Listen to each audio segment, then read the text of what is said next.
mon parcours, mon témoignage, ben déjà à la base, je suis une maquilleuse et la fondatrice de l'entreprise Au Palais de la Beauté. Donc c'est une entreprise qui offre des services beauté, de maquillage, de soins de la peau. Je suis également coach et conférencière, un peu comme ma sœur Inès ici, ma très bonne amie et sœur. Donc j'équipe les femmes afin qu'elles puissent être conscientes de leurs valeurs, de leur identité et qu'elles puissent marcher dans leur appel. Et avec mon cher époux, nous avons créé l'entreprise Couronnée d'amour. Est-ce qu'il y en a qui en ont déjà entendu parler? Oui, gloire à Dieu. Donc, c'est une entreprise que nous avons mis sur pied pour aider les célibataires à rentrer dans des mariages littéralement glorieux et pour aider les couples, ceux qui sont déjà en couple ou mariés, à avoir un mariage solide, harmonieux et qui a de l'influence. On ne veut pas juste être marié pour vivre dans une certaine routine, mais on veut être marié pour avoir de l'influence dans notre société. Amen. Donc voilà, sinon j'ai fait quelques études. Moi je me suis dirigée dans la comptabilité. J'ai eu des postes dans des très grandes compagnies comme L'Oréal, Pepsi, vraiment de très très bons postes. Mais malheureusement je m'étais jamais sentie épanouie dans ces postes, bien qu'ils étaient extrêmement bien payés et très bien respectés dans cette société. Pourquoi? Simplement parce que le Seigneur m'appelait à autre chose. Et ça m'a pris beaucoup de temps pour le réaliser. Je suis passée par une période vraiment de confusion. Ça a été très, très difficile pour moi. Mais je bénis le Seigneur parce que j'ai fini par trouver mon appel et ma passion. Ça a commencé à bouillonner en moi. Il y a eu un désir, en fait, d'avoir un impact dans la vie des femmes et des couples qui a commencé à naître en moi. Je crois que si vous êtes là, c'est parce que vous aussi, là où vous êtes, il y a un désir dans votre cœur. Est-ce qu'on est d'accord? Amen. Puis là, peut-être que ce désir bouillonne à l'intérieur de vous, mais vous ne savez pas exactement par où commencer pour pouvoir assouvir cela, pour pouvoir passer à l'action, en fait. Et dans mon cas, en 2011, si je ne me trompe pas, c'est là que j'ai commencé à voir les choses différemment. J'étais dans mon cours de comptabilité et franchement, j'écoutais plus le professeur. J'étais en train d'écrire sur une feuille que, ouais, j'aimerais ça faire du maquillage et tout. Mais j'avais aucune idée par où j'allais commencer pour faire ça. Et par la suite, j'ai eu toutes sortes de situations dramatiques qui sont arrivées dans ma vie. Et ce rêve qui commençait à naître dans mon cœur a été totalement étouffé. Finalement, je m'en suis remis. J'essaye d'aller vite. Finalement, je m'en suis remis. Et l'année suivante, j'ai lancé mon entreprise Au Palais de la Beauté par la grâce de Dieu. Et là, j'ai commencé à maquiller des femmes, des mariés dans des défilés. Ici à Montréal, vraiment, ça se passait super bien.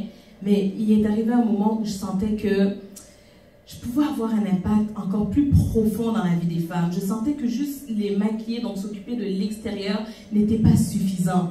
Je voulais aller en profondeur. Et c'est là que je me suis dit, non, je dois faire quelque chose pour aller toucher les femmes, mais maintenant dans leur âme, à l'intérieur d'elles-mêmes. Et là, j'ai commencé à écrire un petit blog.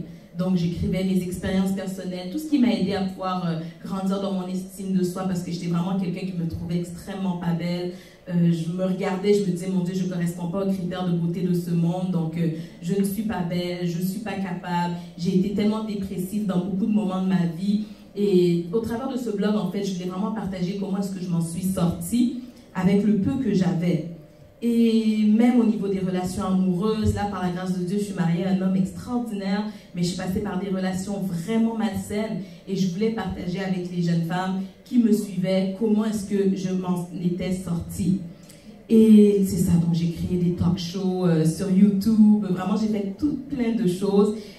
Et quand je me suis dit que non, je dois aller en profondeur, j'ai prié, j'ai dit Seigneur, qu'est-ce que je peux faire de plus? Donc là, j'ai fait le blog, ça se passe bien et tout. Puis, à un moment donné, c'est comme si j'ai eu une espèce de blocage, un peu comme Inès partageait dans son témoignage. J'ai eu une espèce de blocage, comme si je n'avais plus d'inspiration ni pour mon blog, ni pour le talk show. Le maquillage, c'était bien, mais ça ne me satisfaisait pas totalement. Et là, je me suis dit, ok Seigneur, qu'est-ce qui se passe? Pourquoi est-ce que je peux pas faire ce qui brûle dans mon cœur de vouloir toucher les femmes à un niveau un peu plus profond que juste au niveau du maquillage. Et là, le Seigneur m'a dit, tu ne peux pas donner ce que tu n'as pas reçu. Là, j'étais comme, what do you mean, Lord? Là, le Seigneur m'a dit, non, il y a un travail que je dois faire à l'intérieur de toi. Je l'ai fait en partie, par la grâce de Dieu, là maintenant tu te vois de la bonne manière, tu réalises que même si tu n'es pas conforme aux critères de beauté de ce monde, tu sais que je t'ai créé comme étant une belle créature et tout, mais j'aimerais aller plus loin avec toi avant que toi tu ailles plus loin avec ces femmes-là que je permets de faire venir vers toi. Là je suis comme ok Seigneur, qu'est-ce qu'on va faire? Et là il a commencé à m'expliquer que tu vois, tu es passé par... Il y a beaucoup de choses, mais un des gros éléments que le Seigneur a travaillé à l'intérieur de moi, c'est le fait que, vu que j'étais dans des relations malsaines au niveau amoureux dans le passé, Dieu devait faire une certaine restauration. Dieu devait restaurer mon cœur. Dieu devait m'aider à pardonner totalement ceux qui m'avaient fait du mal. Dieu devait m'aider à pouvoir recommencer à aimer comme si je n'avais jamais été blessée auparavant. Et ça demande un travail du Saint-Esprit. Alors, je suis passée par des mois où le Seigneur m'a brisée. Ça a été très difficile. À cette époque-là, mon mari était mon petit copain. Et je l'ai appelé, je lui ai dit, tu sais quoi, on arrête cette relation-là. Et là, il m'a dit, mais pourquoi? Qu'est-ce qui se passe? Et tout, là, j'ai dit, je sais pas, mais c'est comme si le Seigneur veut juste qu'on arrête parce qu'il y a des trucs qu'il veut faire en moi. Et là, ça a été tellement difficile, et pour lui et pour moi, mais j'ai pas eu le choix. Je voulais tellement suivre les ambitions qui étaient dans mon cœur que je me suis dit non, si ça va me coûter cette relation-là, je n'ai pas le choix. Parce qu'avant tout, ça doit être la volonté de Dieu pour ma vie, la destinée qu'il a tracée pour ma vie. Et c'est là qu'on a mis un terme à notre relation. Et c'est ça, le Seigneur a commencé à me combler, il a commencé à me restaurer, il a commencé à me façonner. J'ai dû beaucoup travailler sur moi, j'ai dû beaucoup m'instruire, j'ai dû beaucoup investir en moi. Parce que oui, j'ai prié et tout, j'ai passé beaucoup de temps dans la présence de Dieu, mais Dieu a fait venir des personnes qui m'ont mentoré, qui m'ont coaché, qui m'ont enseigné, qui m'ont vraiment aidé à pouvoir devenir cette femme que je suis aujourd'hui. Et je leur suis tellement reconnaissante. Et c'est là que quand le Seigneur a jugé que bon, là j'étais prête, parce que vous savez, c'est bien de faire 35 ministères à l'église, 1 million de choses et tout, mais si on n'est pas prête là, ça sert à rien. Ça sert à rien. La prophétesse l'a très bien dit. À quoi ça sert de tenir le micro si à la maison ça ne fonctionne pas, si intérieurement tu es blessé, tu ne pardonnes pas les gens, tu as encore de la rancune, tu n'es pas capable de te voir de la bonne manière. À quoi ça sert? C'est vaut mieux que le Seigneur travaille notre caractère, travaille notre manière de voir les choses, travaille notre âme, notre esprit, afin qu'on puisse vraiment donner quelque chose de solide et quelque chose de puissant. J'étais un peu dans ce même état. Je dis, Seigneur, si je tiens le micro, je veux que des femmes soient touchées profondément. Si même je maquille une femme et que je lui parle pendant que je la maquille, il faut qu'elle soit touchée au-delà que juste de regarder dans le miroir puis wow, je suis cute.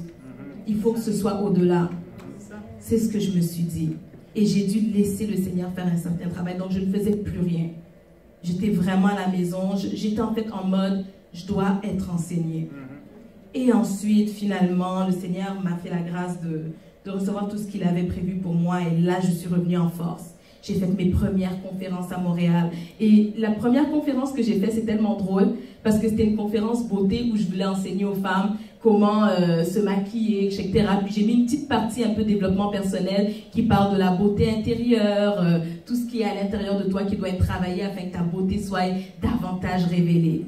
Et à la fin, j'ai demandé aux femmes, ok, donc qu'est-ce que vous avez aimé de la conférence? Personne ne m'a parlé de la partie maquillage. C'est comme si toutes les explications que j'ai données sur mes pinceaux, personne n'avait écouté. Tout le monde me disait, waouh, merci, maintenant je me vois différemment. Maintenant j'ai plus confiance en moi. Maintenant j'ai de l'estime de soi. Maintenant, et j'ai fait, waouh, Seigneur, ok. Donc c'est là que se trouve mon appel. C'est là que je dois me perfectionner et foncer. Et c'est comme ça que pour terminer, j'ai créé un programme qui s'appelle Révèle ta beauté. C'est un programme vraiment qui a 3 objectifs principaux. Aider les femmes à regagner leur estime de soi. Donc, je les aide vraiment à prendre conscience de leur identité, de leurs valeurs. Je les aide aussi à pouvoir marcher dans leur appel, marcher dans leur... et comprendre c'est quoi leur appel et c'est quoi leur passion. Parce que parfois, on aime tellement de choses et on ne sait pas exactement où se diriger, où se situer. Et finalement, je leur montre aussi comment bâtir un entourage de qualité. Je bénis le Seigneur pour les merveilleuses amies, les merveilleuses personnes que Dieu a mis autour de moi, comme ma chère Inès. Vraiment, c'est une amie de qualité qui me propulse davantage. Peut-être que toi, si on regarde qui sont autour de toi, il n'y a personne vraiment qui te pousse à aller plus loin dans ta destinée. Chaque personne qui est dans ta vie doit avoir un but. Les gens ne sont pas juste là à se coller à toi pour rien. Tu n'as pas de temps à perdre. Donc, tu dois apprendre à attirer ces personnes qui vont te propulser. Donc, c'est vraiment ce que j'enseigne au travers de mon programme. Si jamais ça vous intéresse, j'ai une table en arrière, on pourra se parler. Mais sinon, en gros, c'est vraiment ça mon témoignage. Wow. Merci.